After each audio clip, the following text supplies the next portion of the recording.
ನಮಸ್ಕಾರ, ನಮ್ಮ ಅಡುಗೆ ಚಾನೆಲ್ಗೆ ಸ್ವಾಗತ. ಇವತ್ತಿನ ವಿಶೇಷ ಶರೀರಕ್ಕೆ ದೇಹಕ್ಕೆ ತಂಪಾಗಿರೋ ಬೆಳಗ್ಗೆ ತಿಂಡಿ. ಇದನ್ನು ಬೆಳಗ್ಗೆ ತಿಂಡಿ ಇಲ್ಲ ಅಂದ್ರೂ ಮಧ್ಯಾಹ್ನದ ಊಟ, ರಾತ್ರಿ ಊಟಕ್ಕೆ ಕೂಡ ಮಾಡ್ಕೊಂಡು ತಿನ್ಬೋದು. ಬಿಸಿಲು ಜಾಸ್ತಿ ಇದ್ದಾಗ ದಿನ ಅನ್ನ ಸಾರು ತಿನ್ನಲಿಕ್ಕೆ, ಖಾರವಾಗಿರೋ ಅನ್ನ ಸಾರು ತಿನ್ನಲಿಕ್ಕೆ ಕಷ್ಟ ಆಗುತ್ತೆ. ಅಂಥ ಟೈಮಲ್ಲಿ ಈ ರೆಸಿಪಿನ ಟ್ರೈ ಮಾಡಿ ನೋಡಿ. ಮೊದಲನೇ ಸ್ಟೆಪ್ಪಲ್ಲಿ ಬಾಣಲೆ ಇಟ್ಕೊಂಡಿದ್ದೀನಿ. 1 ರಿಂದ 2 ಚಮಚದಷ್ಟು ಎಣ್ಣೆ, 1 ಬಟ್ಲಷ್ಟು ಅಕ್ಕಿ. ಯಾವ ಅಕ್ಕಿ ಆದರೂ ಪರವಾಗಿಲ್ಲ, ರೇಷನ್ ಅಕ್ಕಿ, ದಪ್ಪ ಅಕ್ಕಿ, ದೋಸೆ ಅಕ್ಕಿ ಯಾವುದಾದ್ರೂ ಪರವಾಗಿಲ್ಲ. 1 ಬಟ್ಲಷ್ಟು ಸೇಮ್ ಎಷ್ಟು ಅಕ್ಕಿ ತೊಗೊಂಡಿದ್ದೀವಲ್ಲ ಅದೇ ಅಳತೆಯಲ್ಲಿ ಹೆಸರುಬೇಳೆ. 2 ಪದಾರ್ಥಗಳನ್ನ ಸುಮಾರು 5 ನಿಮಿಷ ಗ್ಯಾಸ್ ಸ್ಟವ್ನ ಲೋ ಫ್ಲೇಮ್ನಲ್ಲಿ ಇಟ್ಕೊಂಡು ಉರಿಬೇಕು. ಇದರಲ್ಲಿ ಈ 2 ಪದಾರ್ಥಗಳಲ್ಲಿ ಹಸಿ ವಾಸನೆ ಹೋಗಬೇಕು. 5 ನಿಮಿಷ ಆದಮೇಲೆ ಗ್ಯಾಸ್ ಸ್ಟವ್ನ ಲೋ ಫ್ಲೇಮ್ನಲ್ಲಿ ಇಟ್ಕೊಂಡಿದ್ದೆ, ಸಣ್ಣ ಹುರಿಯಲ್ಲಿ ಇಟ್ಕೊಂಡಿದ್ದೆ. 2 ಪದಾರ್ಥಗಳನ್ನ ಸುಮಾರು ಕಡಿಮೆ ಅಂದರೆ 2 ರಿಂದ 3 ಸಲ ಚೆನ್ನಾಗಿ ತೊಳಿಬೇಕು, ಕ್ಲೀನ್ ಮಾಡ್ಕೋಬೇಕು. 2 ಪದಾರ್ಥಗಳನ್ನ ತೊಳೆದಿದ್ದಾಗಿದೆ, ತೊಳೆದಿರೋ ನೀರನ್ನ ತೆಗೆದಿದ್ದೀನಿ. ಬೇರೆ ಪಾತ್ರೆಗೆ ಸೇರಿಸ್ಕೊತಾ ಇದ್ದೀನಿ.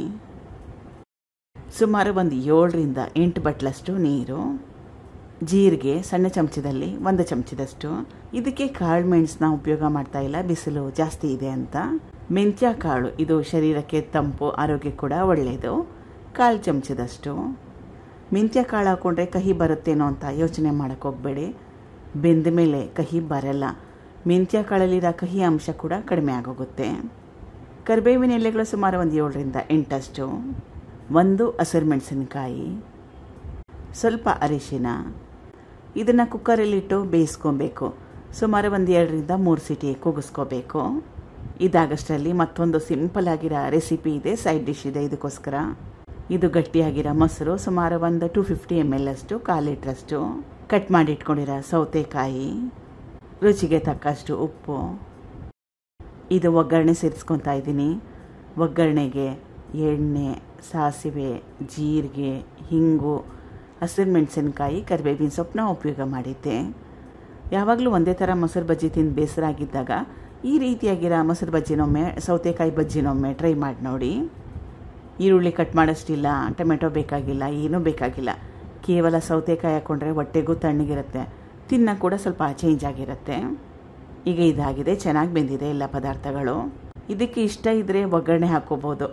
ಇಷ್ಟ ಇಲ್ಲ ಅಂದರೆ ಸೌತೆಕಾಯಿ ಬಜ್ಜಿ ಮಾಡ್ಕೊಂಡಿದ್ದೀವಲ್ಲ ಅದ್ರ ಜೊತೆಲಿ ಹಾಗೆ ತಿನ್ಬೋದು. ನಾನು ಒಗ್ಗರಣೆ ಹಾಕ್ಕೊಳ್ತಾ ಇದ್ದೀನಿ. ಸ್ವಲ್ಪ ಎಣ್ಣೆ, ಸಾಸಿವೆ, ಒಣಮೆಣಸಿನಕಾಯಿ, ಕರಿಬೇವಿನ ಸೊಪ್ಪು, ಬೇಯಿಸಿಟ್ಕೊಂಡಿದ್ನಲ್ಲ ಹೆಸರು ಬೇಳೆ ಮತ್ತು ಅಕ್ಕಿ, ಅದು. ಕನ್ಸಿಸ್ಟೆನ್ಸಿನ ನೋಡಿ ನಿಮ್ಗೆ ಯಾವ ರೀತಿ ಬೇಕು ಅಂತ ಆ ರೀತಿಯಾಗಿ ನೀರನ್ನ ಉಪಯೋಗ ಮಾಡಿ. ಬೇಸಿಗೆಯಲ್ಲಿ ತಿನ್ನಲಿಕ್ಕೆ ಸ್ವಲ್ಪ ತೆಳುವಾಗಿದ್ದರೆ ಚೆನ್ನಾಗಿರುತ್ತೆ, ಅದಕ್ಕೋಸ್ಕರ ಸ್ವಲ್ಪ ನೀರು. ಕನ್ಸಿಸ್ಟೆನ್ಸಿ ಫೈನಲ್ ಆದಮೇಲೆ ಕೊನೆಯಲ್ಲಿ ರುಚಿಗೆ ತಕ್ಕಷ್ಟು ಉಪ್ಪು.